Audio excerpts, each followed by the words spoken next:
ex. So, Yun po talaga. And ang dami ko pong natututunang words. Yung mga dating hindi ko alam, open ako. Ano ibig sabihin yun? Ang laki na pinagbago mo. Opo din po eh. Pag pinapanood ko yung sarili ko ngayon, like napang-proud naman po ako. Feeling ko po ano... 360, no? Pero gusto ko pa din good vibes pa din, kulit pa din, ayan pa din, daldal pa din. Ako pa din naman yun. Ngayon lang, meron lang parang feeling ko ito yung purpose ko. To become example sa mga babaeng akala nada-down. Kasi isa ko sa number 1 na down. Better na po, fat na. Paano natigil yung wild days mo?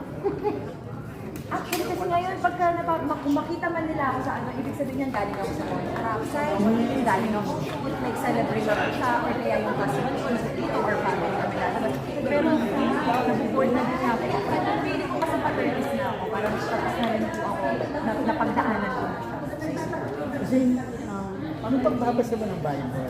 Ano nagbibigay sa'yo? Ano mga natutunan mo? Actually po, yung kasama ko kasi di ako pinilit. Lagi siya nagbabasa. Tapos parang meron ako na feel sa sarili ko na nakakagilty naman. Di ba dapat kapag mag-asawa na tayo,